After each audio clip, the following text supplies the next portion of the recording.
कहते कबीर कबीर कबीरा, कहते कबीर कबीर।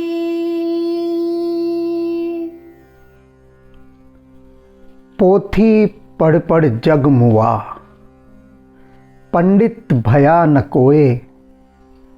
ढाई आखर प्रेम का, पढ़े सो पंडित होए। अनेक बार कबीर साहब का यह दोहा सुना गया होगा, बारंबार सुना गया होगा, किंतु इसका गूढ़ार्थ, गहरा अर्थ, उस गहरे अर्थ की यात्रा पर हम आज चलेंगे। पोथी पढ़ी पढ़ी जग मुआ, पंडित भया न कोय। पोथी पढ़ी पढ़ी जग मुआ, पंडित भया न कोय। ढाई आखर प्रेम का, पढ़े सो पंडित होए कबीरा, पढ़े सो पंडित होए।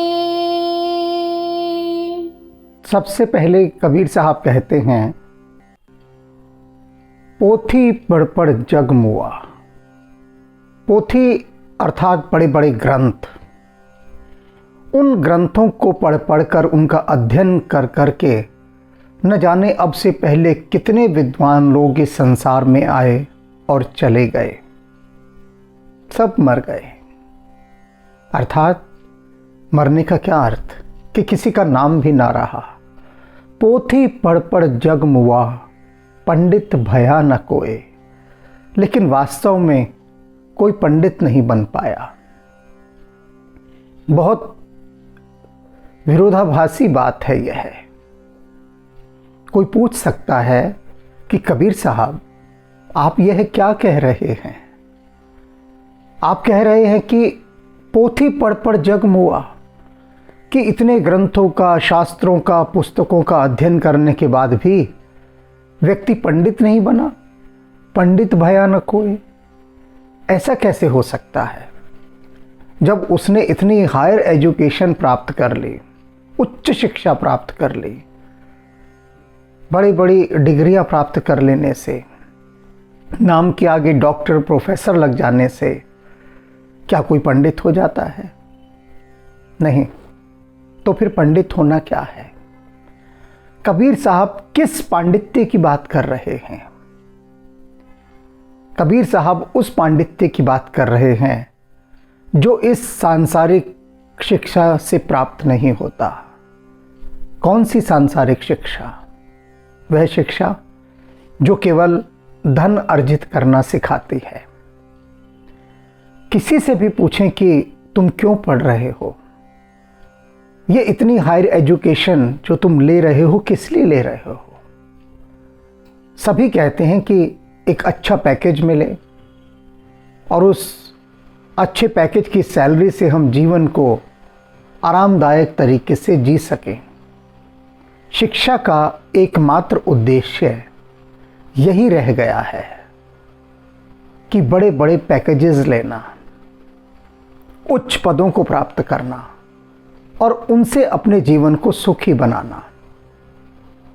तो जब यह उद्देश्य रह गया, तब तो कबीर साहब ने बिल्कुल सही फरमाया, उस वक्त में सही फरमाया, और ये हमेशा हमेशा के लिए अब तो बहुत सही हो गया है यह। तब भी रहा होगा। तब अलग प्रकार की पोथियां पढ़ी जाती थी ज्ञान का प्रदर्शन करने के लिए। तब कबीर साहब ने ये कहा, पोथी पढ़ पढ़ जग मुआ, पंडित भया न कोय। कोई भी पंडित नहीं हो पाया। इतने तुमने धर्म ग्रंथों का, शास्त्रों का और इत्यादि ज्ञान भरी पुस्तकों का अध्ययन कर लिया, लेकिन क्या हुआ? वह केवल कोरा पुस्तकीय ज्ञान बनकर रह गया। कोरा पुस्तकीय ज्ञान। उससे क्या हुआ? उससे तुम्हारा बुद्धि का केंद्र ही विकसित हुआ, यानी ब्रेन डेवलप हुआ। ये जो एजुकेशन है, जो शिक्षा है, केवल बुद्धि का विकास सिखाती है, ब्रेन का डेवलपमेंट। तो यदि ब्रेन डेवलप होगा तो पांडित्य नहीं आएगा, भीतर का हार्दिक पांडित्य। हार्ट सेंटर डेवलप नहीं होता, ब्रेन सेंटर डेवलप होता है। बुद्धि ही बढ़ती गई निशेष, छूट गया पीछे वह हृदय का देश। केवल बुद्धि ही बढ़ती जाती है आगे, और क्या होता है? जो हृदय का देश होता है वह पीछे छूट जाता है। अब इसे एक उदाहरण के द्वारा समझिए, बिना उदाहरण के बात समझ में नहीं आएगी। अभी तो पहली ही पंक्तियों पर हम ठहरे हुए हैं, यहीं पर हमने अपने खेमे गाड़ दिए हैं। किन पंक्तियों पर? पोथी पढ़ पढ़ जग मुआ, पंडित भया न खोए।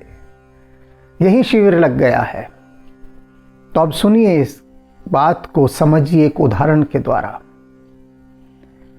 हमारे एक प्रोफेसर हमें पढ़ा रहे थे कॉलेज में, तो उन्होंने बताया, उन्होंने कहा यह सच्चा किस्सा है। मैं अपने बेटे को गांव लेकर गया, वे बता रहे थे बेटा बहुत पढ़ा लिखा, मुझसे भी ज़्यादा पढ़ा लिखा वे बोले, उसने बहुत उच्च शिक्षा प्राप्त की। और मैं उसे गांव दिखाने ले गया था, कभी गांव वो गया नहीं था, शहर में ही रहा। तो करीबन 20-25 साल बाद मैंने उसे कहा चल एक बार गांव तुझे दिखा कर लाता हूँ। तो गांव में गए। उसके बाद मैं उसे गांव के बाहर जो हमारी कुल देवी का मंदिर होता है वहाँ ले जाने के लिए मैं चल दिया। खेतों के रास्ते हम जा रहे थे, तो वहाँ पर एक औरत खड़ी थी और देख रही थी, बस कुछ नहीं, हमारी तरफ देख रही थी, हम उसकी तरफ जा रहे थे।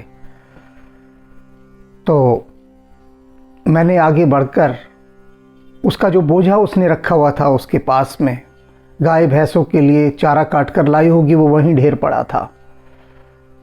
तो मैंने वो उठाया, ना उसने मुझसे कुछ कहा ना मैंने उससे कुछ कहा, और उसके सिर पर रख दिया, वह चली गई। धन्यवाद का कोई शब्द ना उसने कहा, ना मैंने उससे कुछ पूछा कि ये उठाऊं या ना उठाऊं। एक मौन सांकेतिक भाषा चली, मौन सांकेतिक भाषा।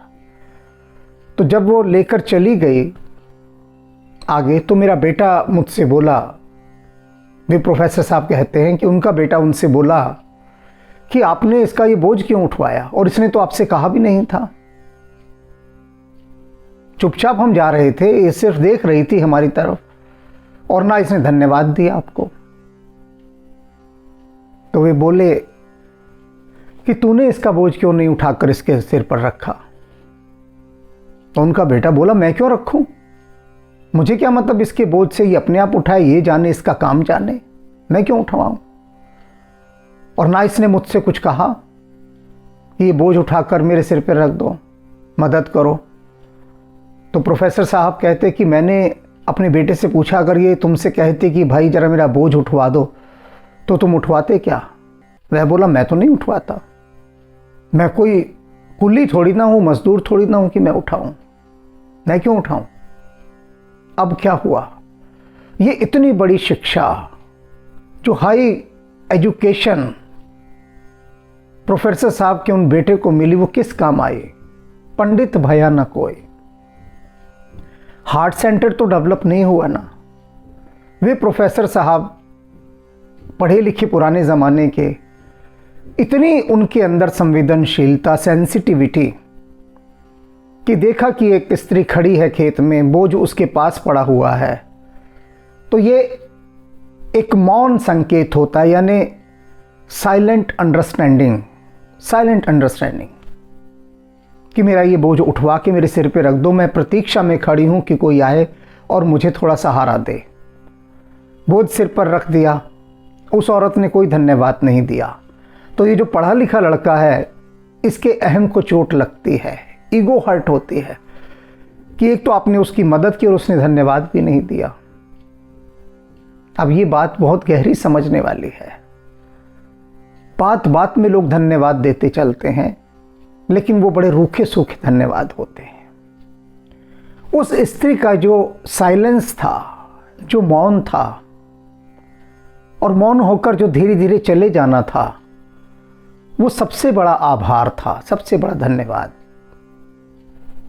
ग्रामीण परंपरा में इन बातों के लिए कोई धन्यवाद नहीं है, क्योंकि हम ये मानते हैं कि अपने ही परिवार में, और हमारी संस्कृति ये कहती है कि अपने परिवार में जब हम एक दूसरे के लिए कुछ करते हैं तब वहाँ धन्यवाद देने की कोई आवश्यकता नहीं होती। ये पश्चिमी संस्कृति है जहाँ उनको अपने आप को प्रूव करना होता है, सिद्ध करना होता है, दिखाना होता है कि देखो हम तुमसे कितना प्रेम करते हैं, कि हम तुम्हें धन्यवाद दे रहे हैं। बार बार वो धन्यवाद देते हैं छोटी छोटी चीज़ों में। वो पानी का ग्लास भी उसे पकड़ाएगा तो उससे कहेगा थैंक यू, हर चीज़ के लिए थैंक यू, धन्यवाद, छोटी छोटी चीज़ के लिए। मैं यह नहीं कह रहा कि वह गलत है, यह उनका शिष्टाचार है, गुड हैबिट्स, एटिकेट्स। लेकिन हमारी भारतीय संस्कृति में ये एटिकेट्स परायों के लिए रखे गए हैं। यानी एक अनजान आदमी, उसने आपके लिए कुछ किया तो आप उसे धन्यवाद देंगे, उसके प्रति अपना आभार प्रकट करेंगे।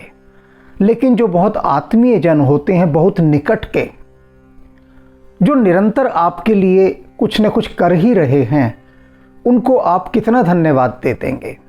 हमारी संस्कृति में दो को धन्यवाद देने के लिए नहीं कहा गया है, माता पिता को और गुरु को। ये हमारी संस्कृति है कि इन दोनों के लिए धन्यवाद नहीं बना, धन्यवाद बाकी सबके लिए बना है, सिर्फ माता पिता और गुरु के लिए नहीं बना धन्यवाद। क्यों नहीं बना? और लोग हैरान हो रहे होंगे इस समय मेरी बात सुन के कि ये कैसी बात बता रहे हैं। तो मैं वे बात बता रहा हूँ जो बहुत गहरी हैं और विलुप्त हो गई हैं, गायब हो गई हैं। हमारी संस्कृति ये मानती है माता पिता और गुरु, इन दोनों के ऋण से आप कभी मुक्त हो ही नहीं सकते। इन दोनों ने आपके लिए इतना किया है, इतना किया है और कर रहे हैं कि आप इनका कर्जा ये चुका ही नहीं सकते। और धन्यवाद इन दोनों को देने के लिए सबसे छोटा शब्द है। इन दोनों को यदि आप धन्यवाद देंगे तो समझिए आप उनका अपमान कर रहे हैं। तब फिर क्या है? इनके आगे मौन, साइलेंस और नतमस्तक, अर्थात सिर झुका हो, हाथ जुड़े हों और मुंह से कोई शब्द ना निकलता हो। बस यही सबसे बड़ा आभार है। इससे बड़ा आभार कुछ नहीं कि हमारी बोलती बंद हो गई है, हम आपको क्या आभार दें। बस अपना सिर झुका सकते हैं हाथ जोड़कर, और कुछ नहीं कर सकते। तो ये पंडित भयानक हुए। ऐसा पंडित कोई नहीं हुआ शिक्षा को पढ़ पढ़ के।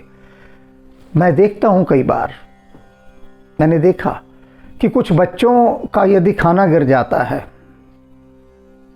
तो वे उसे उठाते नहीं हैं।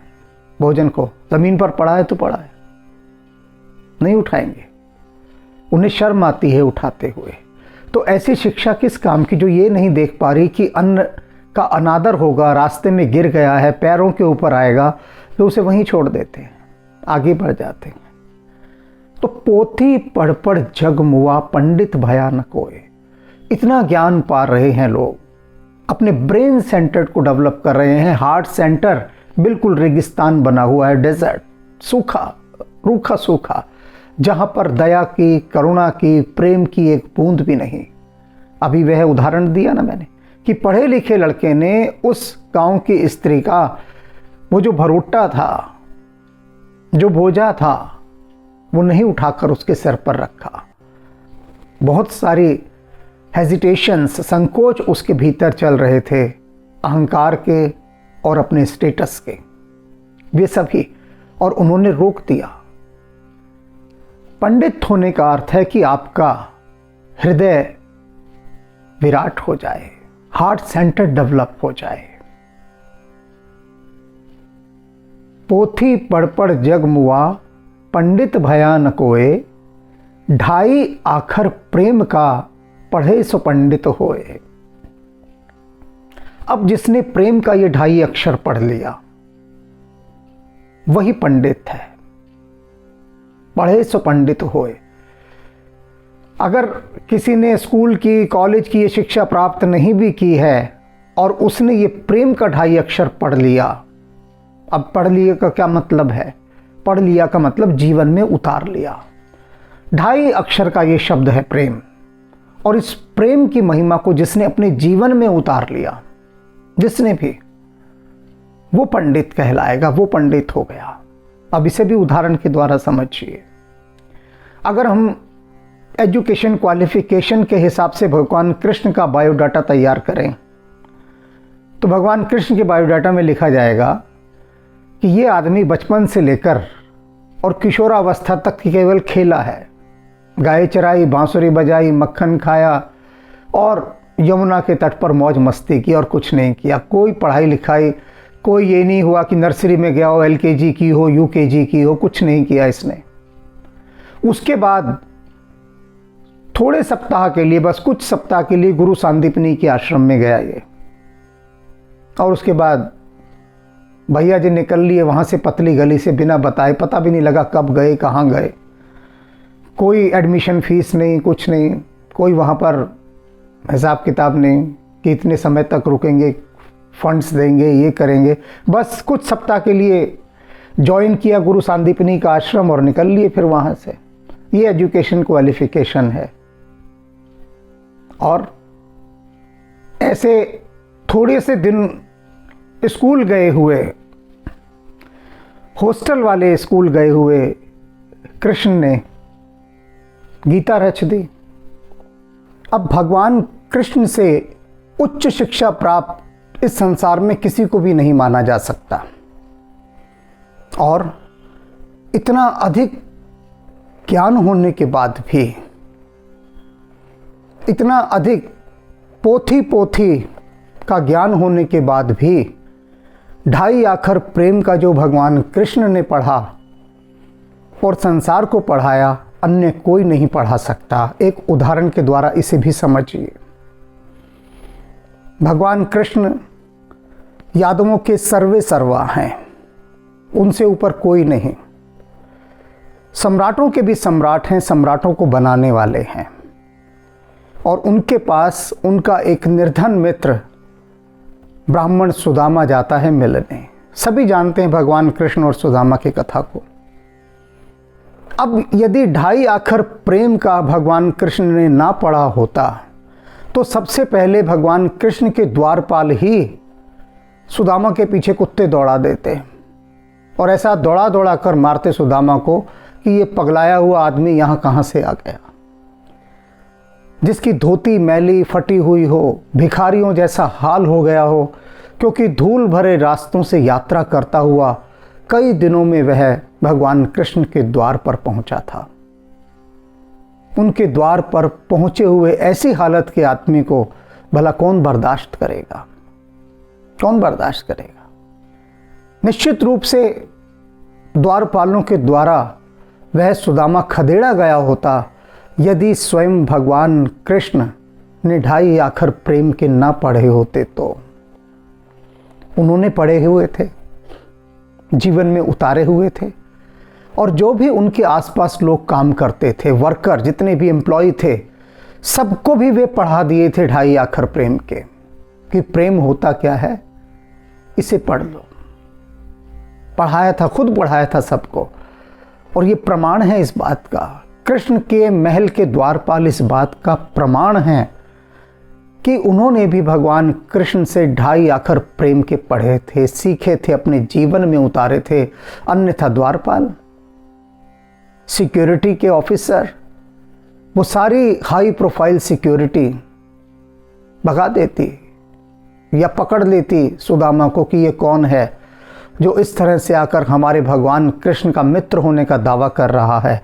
अरे उनसे जो मिलने आते हैं वो तो बड़े बड़े रथों में आते हैं, स्वर्ण हीरे जवाहरात इनके आभूषण पहने होते हैं, सुगंधित इत्र लगाए हुए होते हैं, और ऐसे इत्र जो मन को मोह लें। ऐसे लोग, बड़े बड़े धनी लोग उनसे मिलने आते हैं। ऐसा तो कोई हो नहीं सकता कि जिसका संपर्क भगवान कृष्ण से हो और वह भिखारी हो। तो तू कौन है बता? लेकिन उन्होंने नहीं पूछा, क्योंकि 2.5 अक्षर प्रेम का पढ़ा हुआ था। पहुंच गए भगवान कृष्ण के पास कि प्रभु, द्वार पर एक भिखारी जैसा दिखने वाला कोई ब्राह्मण है और वह कहता है कि आपका मित्र है, अपना नाम सुदामा बता रहा है।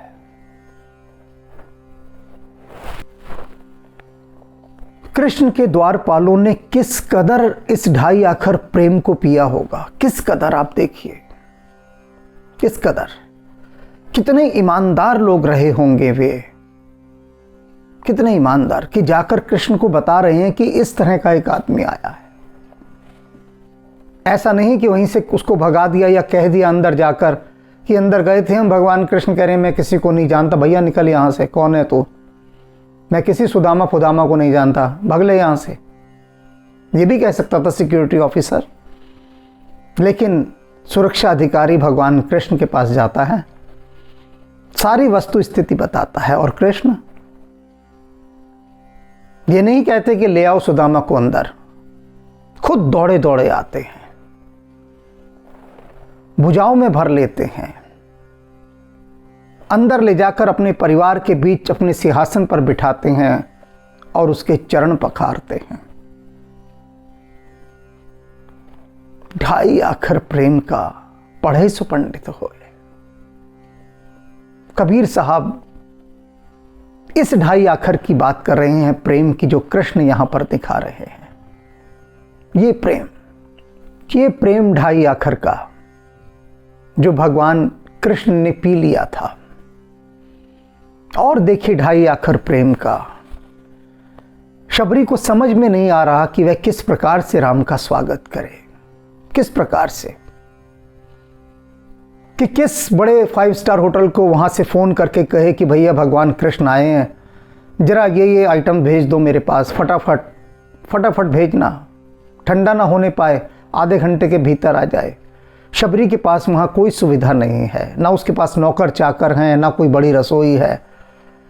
कैसे स्वागत करे राम का, कैसे? उसके पास हैं तो आसपास का जंगल और उस जंगल के जंगली फल, उन्हीं जंगली फलों को ले आती है। अब राम के प्रति भाव इतना घना, नहीं चाहती कि अपने भगवान को वह कोई भी फल ऐसा खिलाए जो कम मीठा हो, रसीला ना हो या दोषपूर्ण हो। अब इसका क्या तरीका है जानने का? एक ही तरीका है, पहले खुद खाओ, चखो और फिर अपने भगवान को दो। जो भगवान को भोग लगाते हैं वो इस बात को जान लें, जो कहते हैं भगवान को सुच्चा भोग लगाना चाहिए। शबरी ने तो सबसे झूठा भोग लगाया, लेकिन उससे सच्चा भोग कोई माना नहीं गया। शबरी उन फलों को चखती है और राम की ओर बढ़ा देती है। राम प्रसन्न मुद्रा में उस फल को लेते हैं और खा लेते हैं। लक्ष्मण साथ में बैठा है, देख रहा है कि वे राजा राम, जिनके लिए शुद्ध भोजन लगता है, वे राजा राम। लक्ष्मण के लिए तो वे राजा ही है, हर समय राजा हैं। और इतने वनवास के लंबे काल में भी किसी ऋषि मुनि ने भी ऐसा साहस नहीं किया कि उनसे कहो कि लो हमारा झूठा भोजन करो, किसी ने भी नहीं। और लक्ष्मण देख रहे हैं कि ये राम कर क्या रहे हैं, वह झूठा खिला रही है अपना, उसका जूठा खा रहे हैं और प्रेम मग्न होकर खा रहे हैं। इसे कहते हैं 2.5 अक्षर प्रेम का पढ़े सो पंडित होए। और न जाने कितने हमारे ऐसे महापुरुष हैं जिन्होंने इस 2.5 अक्षर प्रेम को पिया है, पढ़ा है। और इसी को पढ़ने और पीने पिलाने की बात यहां कबीर साहब कर रहे हैं। इसी प्रेम को, वह प्रेम जो दूसरों की भावनाओं का सम्मान करे। अन्यथा क्या होता है, लोग सिर्फ अपनी एजुकेशन क्वालिफिकेशन बढ़ाते जाते हैं, बड़ी बड़ी डिग्रियां लेते जाते हैं, शैक्षिक योग्यताओं में एक दूसरे को पछाड़ने की होड़ लगी रहती है और उस होड़ के अंदर हृदय मर जाता है, दिल को मार डालते हैं वे, क्योंकि हर समय हर वक्त सिर्फ डिग्री और पैसा, डिग्री और पैसा यही घूमता है। और यह आज नहीं, उस समय भी था। तभी तो कबीर साहब ने कहा, पोथी पढ़ी पढ़ी जग मुआ, पंडित भया न कोय,